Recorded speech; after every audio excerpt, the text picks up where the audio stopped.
Hello and welcome.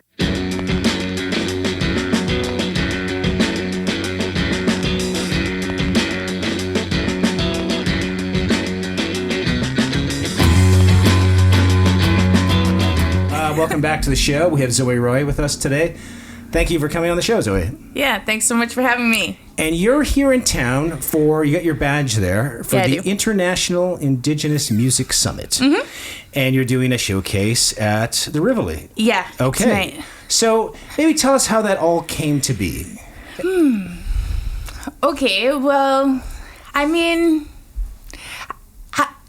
where do you begin? I have been a huge fan of Shoshone and Raven and Digging Roots for several years. So I've been following their career, watching them. I really love the expertise, the finesse that they have.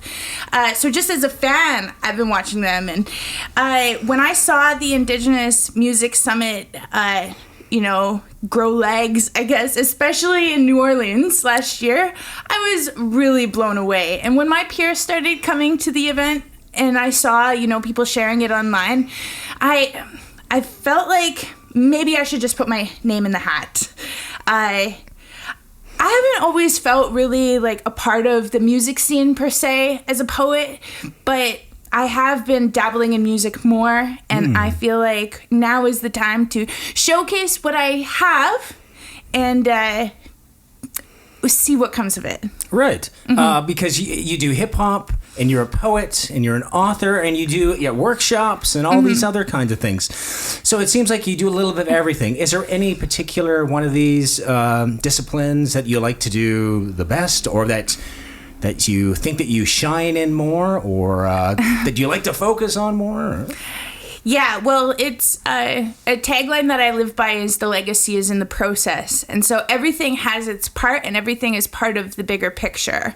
I am studying hip-hop music as my dissertation for my PhD. I'm looking at how Indigenous people are restoring contemporary use of Indigenous languages through rap, and I'm finding that rap is part of a collective consciousness that's rooted in storytelling, and I see that the Indigenous people, we always adapt, and so it's not surprising that I am a part of so much. It's all part of the process. I am a teacher because I like to raise the next generation and inspire them to be exactly who they are. Because we're in this society, this colonial system that's convinced that they need to raise these children, but these children often sacrifice who they are as a result of the system. And so that's why I think I'm important there. I need to keep telling my story because it helps me remember who I am. Hip-hop allows me to celebrate who I am in the context of a community. Spoken word allows me to reflect on my insights, my values, and I've found a community for that as well. It is kind of gender-based in a way because I grew up as a street kid. I was really involved in the streets, influenced by the streets, and in trouble, in danger. And I also had trauma. So I had to protect myself, and telling my story in the streets and telling my story to white-facing audience helped me stay safe. And so now I guess I continue the art forms to honor myself and to remember who I am and to tap into who I have always been. So yeah, they aren't separate. They're actually altogether a part of one Indigenous experience of our time.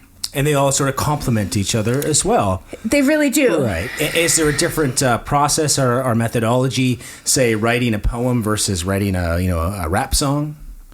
Yeah, I actually see it as a bit of a call and response. Like, when I write poems, I could just cry and cry and cry over the paper. When I read it back to myself, when I'm in the middle of a poem, like, when I get to the arc, and that's the hardest part. To end the poem is an act of healing. And then reading it to myself helps me affirm my journey. But then I need to let loose a little bit. And that's when I go turn on a beat and just enjoy my life. I'm not really trying to impress anybody. I am actually just really trying to own the messiness of my life and have fun in the moment. That's great. And do you remember the first poem or the first song you wrote? Was it when you were like a little kid, or was it like 5 years ago, or what was that like? And do you still have it? Do you still remember it? Yeah. So the first rap I ever wrote, it was like on the street. I was like battling this girl. Rap helped me like have non-violent confrontation. I kept getting picked up by the police when I was a kid. I was, like marginalized, they call it. And so rap gave me a tool for non-violent confrontation where I could affirm my position within the community without fighting people. I didn't actually like hurting people. I didn't like to get hit. So I used rap as a method of communication within that realm. And then when I was in jail, like I used to go to youth detention all the time, especially in the summertime. It sometimes was safer in there. And then I'd always be in holding cells because I'm a leader. But when you're on the streets, you're a gang leader. You're not just a leader. So I was really angry about that. So poetry helped me write about the system. And I remember writing... it kind of glorified my life. I remember the poems and the raps. Mm-hmm. Great. And what was your first published work? How old were you then? I'm not sure. I guess like maybe I was 16 or 17 when I started like doing talent competitions. I would always win talent competitions when I was a kid. And that's how I started getting noticed, if you will. Right. So as a performing artist, I would more dabble in performance rather than writing and then submitting to the void and getting awards. I did get a lot of awards later on. I learned that was also a tool for getting. That's right. Yeah.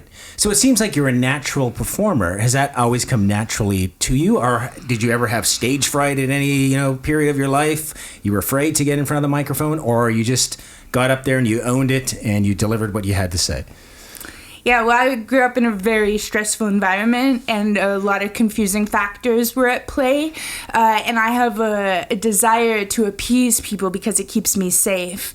And rhythm and rhyme has always allowed me to decide what came next, and I could control the audience to be within my breath. When I was in grade 2, I saw the alphabet on the wall, and the teacher was talking, and I got lost in the alphabet on the wall. My name starts with a Z, and I saw the alphabet, and I was in grade 2, and I felt like it was redundant. We already know this song, like why is it still on the wall? I thought we were all professionals, so how do we turn this alphabet into something cooler? And my name starts with a Z, so I was like, okay, let's practice from the Z. And Z, Y, X, and W, V, U, T, S, R, Q, P, O, N, M, L, K, J, I, H, G, F, E, D, C, B, and A. And that just sounds so much more fun. Wow, I can't even do that backwards. Yeah. Like, when they're putting you under anesthetic and they tell you to like count backwards or say the alphabet backwards, like, I don't know where to start. Except that's it. That's awesome. Yeah, and what I didn't consciously realize at the time was that I was learning how to subvert the institution, and then I could teach people that, and I can make it fun for them. This has been my methodology for my life. Great. And so you're teaching other Indigenous youth these sort of skills, poetry and songwriting as well? Yeah. Okay. Not just Indigenous people, but all people, because the system is oppressive to all people in its own right. Me as an Indigenous person, I am surprising to people because I think there's... people have ideas of who we are. And so when we turn up like what they would decide as excellent, it's surprising to them, and then I knock them off their feet a little bit and make them dance around. Yeah, I like to subvert the institution and make it fun. Absolutely. Yeah. And do you see any challenges or barriers that were different than when you were starting versus now, say, youth trying to get into the business now? Has anything changed? Is technology making things easier? Is AI getting in the way? Are people using too much auto-tune? Yeah, well, patriarchy still reigns supreme, and there has been movements where men have found their way to the top of movements, and women are arguing and muddling underneath. And I'm struggling with this dynamic in terms of fostering the growth for the next generation. I believe that there is talent out there. We need to create an infrastructure to foster that talent in a way that's sustainable and where we can measure the change. So that's what I hope to be a part of long term. The talent is there. Structure is needed. Colonialism still functions. It's a system. It's a structure. And so, yeah, what I know is that colonialism is nothing personal. So I see it as pillars. But like we as Indigenous people, we're in the ecosystem. And so we can go to the pillars if we want, but we have so much freedom on the outside. And as an educator, that's where I stand as well. I stand in the ecosystem of knowledge preservation. I could tap into colonial systems, find the Indigenous kids, work with them, loom with them, like just be present, build relationships. So I know how to operate within the realm of colonialism and patriarchy and all of that. And it's not like there is no prejudice in some way, like we are all affected by this, right. And we all have to grapple with it. And I forgive myself for making mistakes in the past because of it. Right. Now, speaking of the International Indigenous Music Summit, now they're trying to break down some of these barriers, and they're also trying to do things in sort of a different approach with regards to the music industry. Is there anything that you're looking forward to at this year's Indigenous Music Summit? Any of the panels or speakers? Is there anything specific you're trying to hone in on, or you're just trying to take it all in and kind of see where it all goes? Well, I see myself as a community-based creator, and being in community has always been important to me. But I am in an industry. I'm in multiple industries. And so I need help with like the pre-production and the post-production of my work. I can create the work, but where does the work go?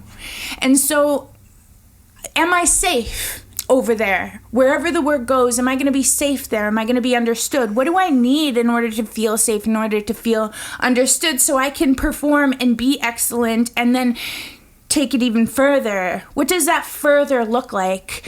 I hope to learn from people to understand what platform they use, like just like the technical aspects of managing a career, moving their art form to the next level. What strategies did they use? And what mistakes have they made?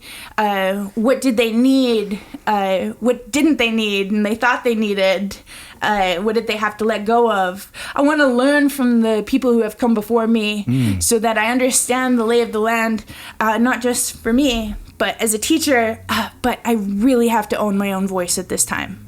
And that's what it's all about. It's all about being authentic, having your own voice, because especially in the music industry, there's so many facsimiles and copycats and carbon copies of other artists, right? And you know, they say, what's the expression? Something about imitation is the most sincerest form of flattery. Is that it? I'll look up the quote later. But so how are you keeping it real? Like, I've listened to your material, and it is very original and very, very genuine to yourself.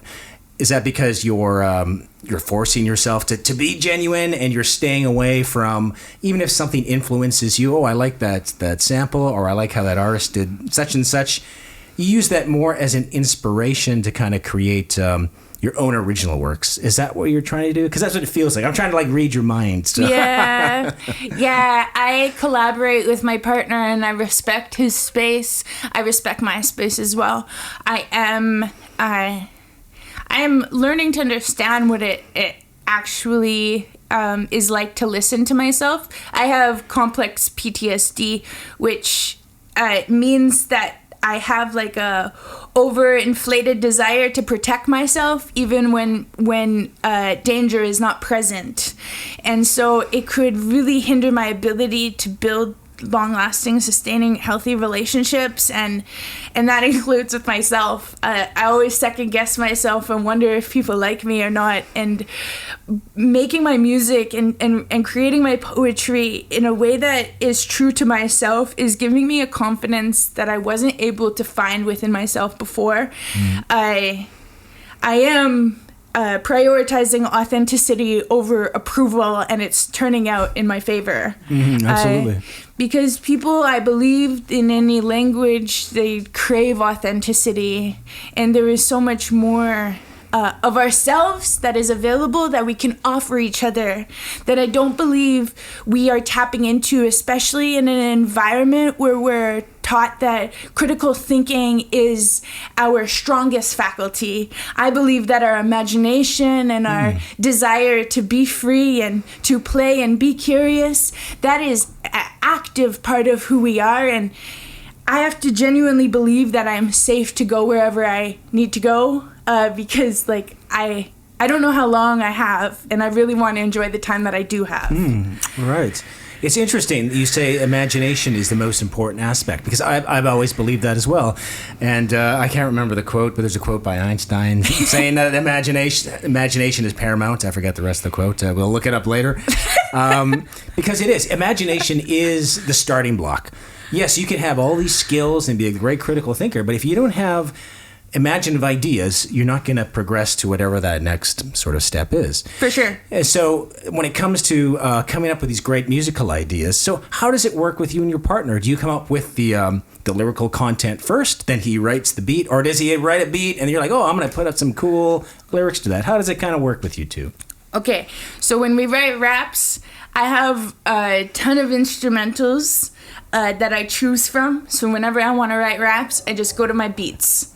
And then I just choose one that feels good at the time. We have so many songs that we haven't recorded yet, and that's the trick. I need to record them, as my next step. I'm going to perform some tonight that I haven't recorded yet, just to test it out and try to have fun.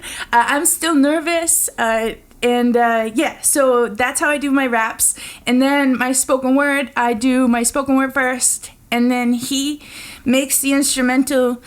Then I perform over the instrumental and change it based on the mood, the tone, the vibe. Right. Mm-hmm. And do you ever have any disagreements or conflicts creatively about the direction of where the song should go? Yeah, definitely. Right. When it's rap, he made his beat, then I don't really have any changes. Sometimes he'll make multiple tracks for me for my spoken word, and then I choose the one that I want, and then, but he knows what I want now. Now that we've worked together multiple times, I really love low frequencies. This is it. I am a trauma-informed artist. I love low frequencies because it keeps my vibrations chill. And then my voice, it might heighten people's senses, but we're carrying them through with the tones. Okay. So it's loving and gentle. It's fierce, and I know that, but I'm going to deliver it in a way where I know you can handle it and be okay by the end. Right. I find the lower frequencies, the lower tones, they're very grounding for me as well. Yes. And I think they are maybe for most people. Maybe that's something inherent in all human beings, but I think a lot of human beings like bass. Yeah. Right? Totally. And that's a large part, I think, of hip-hop and rhythm and kind of delivering that sort of music forward. Yeah. So is there any other musical experimentations you're doing? Are you working with any other kind of weird instruments or orchestrations or anything else you'd like to experiment with? Yeah, so I started working with orchestras in 2017, and it felt like two separate mediums, no conversion, no converging.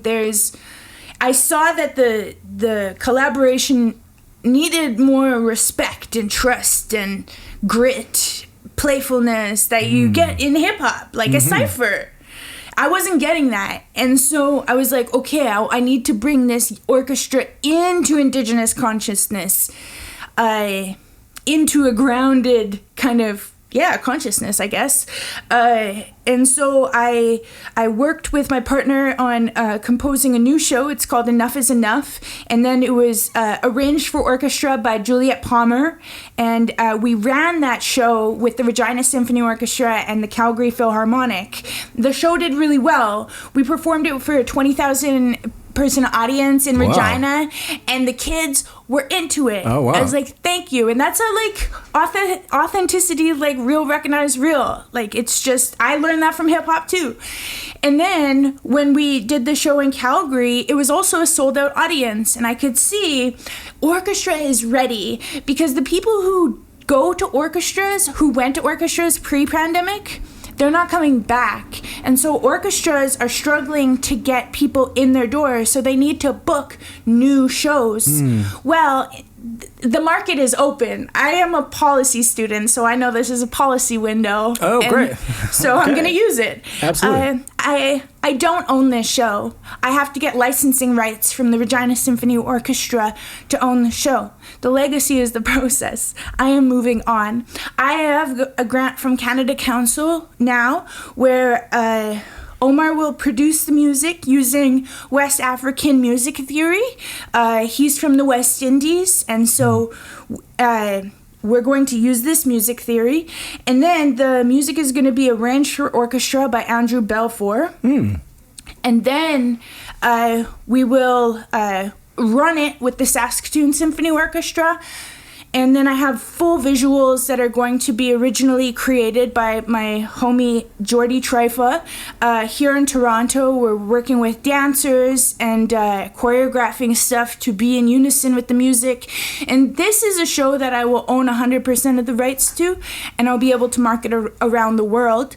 My goal is to perform at Carnegie Hall and Sydney Opera House, and definitely like with orchestras all over like Germany and Europe. I know that it'll go. I want to be practical about the process because I want to feel good when I'm performing it.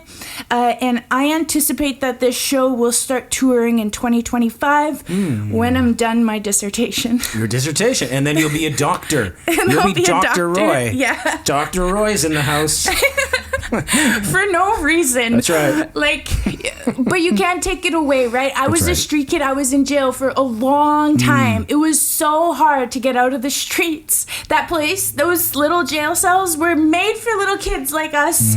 And we were not respected in these spaces. And this anger, this agitation, I carried it with me. And so I am a rebel with a clear cause, and I will continue to take up colonial spaces and bring all consciousness into Indigenous consciousness, which I know is healthy, well, and wants everyone to be at peace with themselves.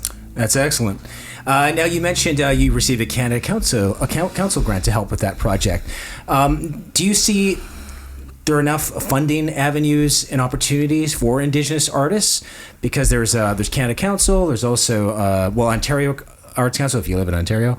I think provinces have their own sort of arts councils, and then some municipalities have their own. Like Toronto, we have our own Toronto Arts Council, and there's a special Indigenous program in there. So if you live in the city of Toronto, well, you have 3 different levels of potential funding. But someone, say, living in Thunder Bay or maybe or Sudbury might not have access to the municipal funding, and they might not be maybe on the map to attract the eyes of a jury, say, OAC, so it'll be applying to Canada Council. Do you think there should be more funding opportunities available to Indigenous artists, or do you think that there's lots already there, and we just don't know about the different programs?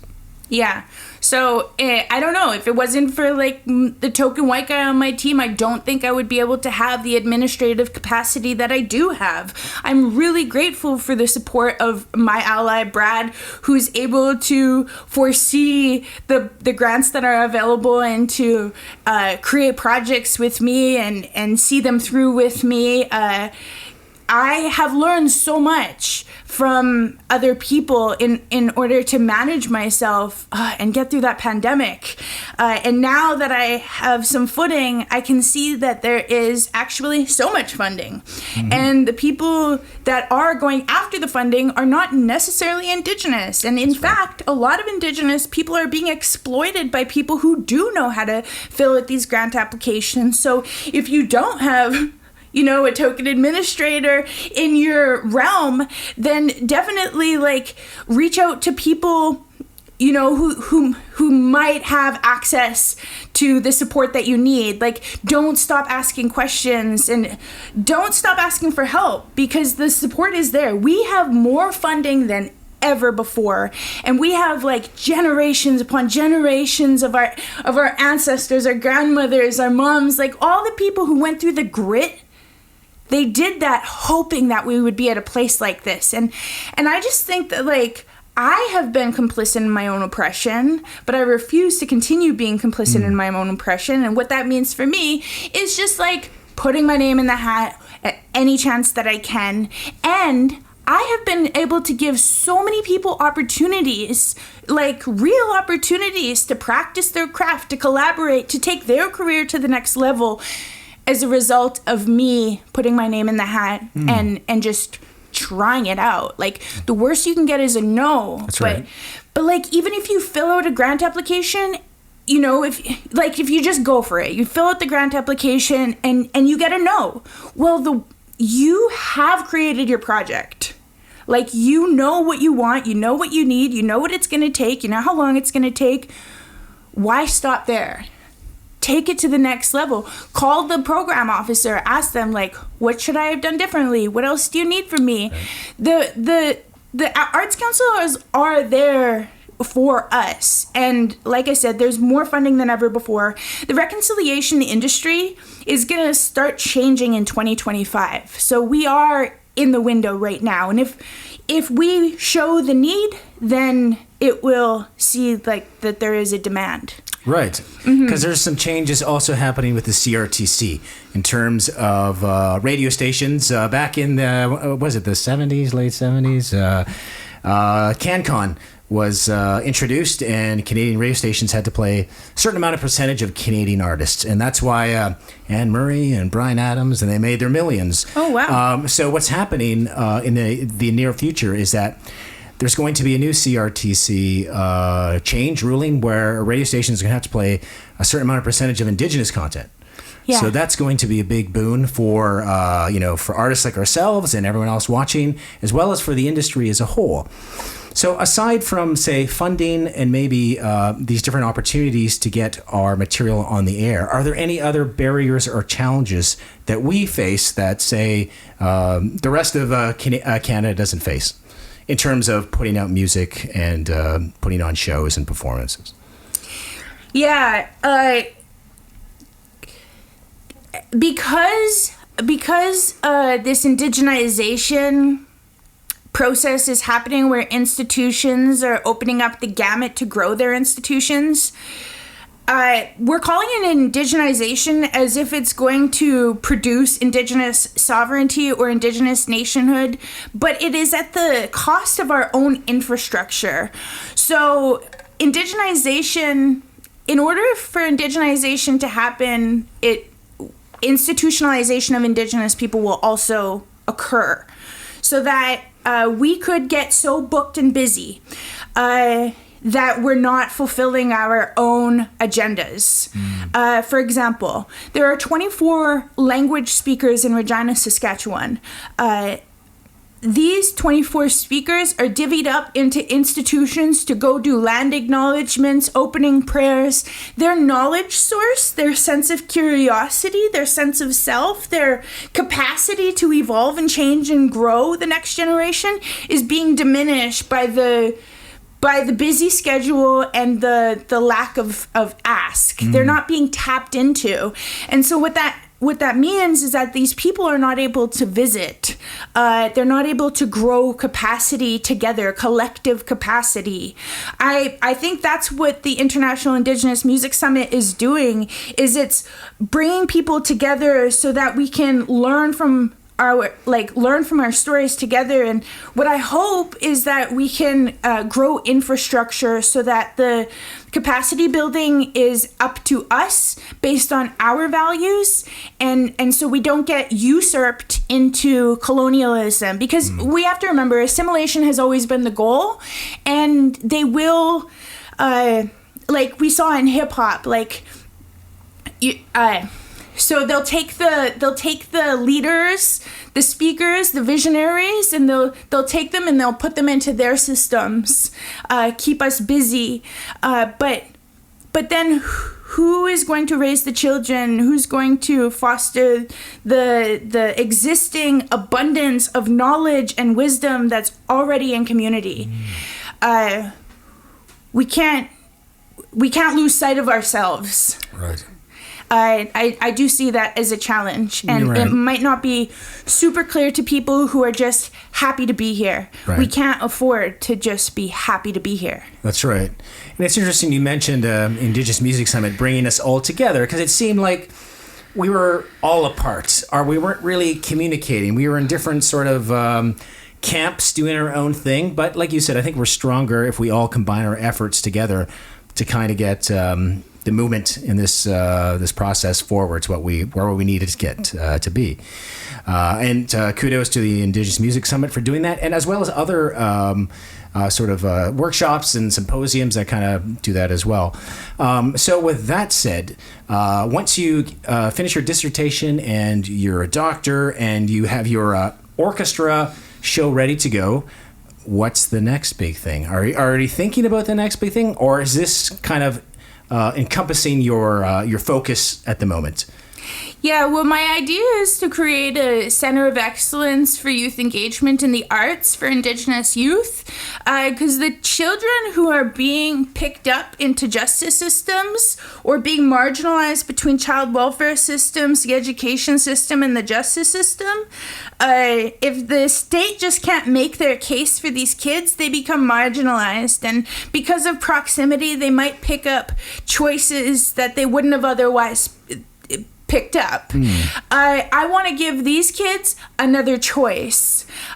So if they want to foster their desire to draw, to paint, to play piano, I want to give more young people extracurricular opportunities in the arts. So the movement that I've created is called the Hype Movement, helping young people engage and engage in themselves as an inherent source of wisdom that has blood memory, that their creativity is their life force, and they will grow. Just like Canadian systems, colonial systems are meant to grow, we as individuals, we as human beings, as Indigenous people of this land, created to be here, we are also meant to grow. And I want to give people more space and tools to harness that natural evolution that will occur before their humanity is fragmented and dissected into all these systems that need us in order for them to grow. Right. I hope that through this, I will be able to foster a space where relationships can grow multi-generationally between children and their parents, between children and their grandparents, so that I can pay more attention to the harmony that can exist within an Indigenous family. Within Canada, they talk about Indigenous people and Canadian families. We need to be very conscious about fostering Indigenous families, especially in the age of mental health and, oh, you're toxic, blah, blah, blah. Like, we're just getting too good for each other when really our uniqueness, our richness, our life, that is acceptable. Our humanity is acceptable. And I want a place to foster that. So say you won the Lotto Super 7 and you won $30 million. Would you use that money to build a facility, or would you invest it in something else? 100%. Okay. Oh, 100%. All right. That's all I want to do. That's all I want to do. And my little things that I'm doing right now, where I'm building partnerships with school boards, and I'm building relationships with kids inside the schools, where I have a studio at home. I have a residency coming up with the National Arts Center. I am testing out partnerships right now that will evolve into the infrastructure that I'll create for the hype movement. When I was in high school, I saw on this little book that said, like, if a Native girl doesn't finish high school, she's doomed to poverty. And if a Native girl finishes a university degree, she'll make maybe $1 million in her lifetime. If she gets a master, she'll make $1 million in 10 years. If she makes a PhD, then she'll make $1 million every 3 years. So that's why I'm getting the PhD, because I was like, whatever. Like, they can't take it away from me. That's right. At least I'll make a lot of money, and then I can grow my institution and have the social capital in order to get the partnerships, leverage those partnerships, build a foundation that I know will actually foster the young people that I love. Excellent. So say someone's watching right now and they love everything that you're saying, and say they even want to, say have you as a mentor, or even say contribute to this future sort of project and foundation. How do they get a hold of you? Okay, well, you can follow me on Instagram at zoeyroy.thepoet, and just stay tuned, because I bought the name The Hype Movement. Oh, wow. I own the corporation. I own the websites. I am paying the bills. I am just in the middle of my dissertation, so I just need a minute, and I need a team. Right. I need a team. That's why I was going to talk to you. Well, we'll talk after we're finished the show. Don't worry. Don't worry, I'm not getting into it now. And if you want to talk to me too, if you have a similar vision, I want to make this a collective. I have a vision, and I know that's part of my gift, but we all have gifts. And if we're fostering our own gifts, then that will give the permission to the children to foster their gifts too. And because of that, we'll be able to build community. I do imagine a core team being at the center of creating the infrastructure for the hype movement. I have a methodology already in mind, and I think because it's an Indigenous methodology, other people would agree with where I'm coming from. I'm not going to share it now. Okay. But yeah, I mean, it's already starting. That's awesome. That is fantastic. That is super. And we're all looking forward to what happens, and we'll be sure to keep everyone up to date on those developments. And we're coming up to the end of the show, and I always ask this of guests is, what advice do you have for, say, a young Indigenous person, maybe living in the city, or maybe they're living back on their home community, and they see what you're doing, and I want to do what Zoey's doing. I want to become a performer, and I want to tour and do these shows with orchestras. What's your advice to them? My advice is to create. Like, whatever ideas you have, just start there, write it down, and just keep practicing. And over time, you might want to show like one person, and not everybody's gonna get it. So if that one person doesn't get it, show another person. And when you show people and they show you that you're valuable, then that's your currency. Keep those people around, because they'll make you feel rich and abundant. There's some people who think they're know-it-alls, or that they know what you should be doing, but just remember that knowledge is passive and curiosity is active. And so stay close to curious people. Nature, being surrounded by trees and seeing how everything comes together so seamlessly and without ego, that will show you how harmony can exist, and that harmony naturally exists within you. And when you follow your heart and you create what you want to create, what's inside of you, that will produce a sense of harmony, which can evolve into confidence. And always stay curious. People will notice if that's what you want, but ultimately you have to answer to yourself. Great advice. So after your show tonight, when is your next performance? When can people catch you? Oh, I'm going to be performing at the Byward Market on Sunday in Ottawa. Okay. Yes. And that's this Sunday coming up. That's the Sunday coming up. Okay, great. Yeah. Wow, that's quick. All right. Super quick, yeah. But I have a tour. Like, I'm touring all over Canada all of June. I don't know all my tour dates, but you can go to my Instagram, zoeyroy.thepoet, or you can follow me, go to my website, zoeyroy.com. Okay. Well, thank you so much for taking the time to come in and speak with us today. I know you have a show this evening, a showcase for the International Indigenous Music Summit happening May 31st to June 4th. Various locations. Check out their website. Thank you again, and thank you for watching. Hi.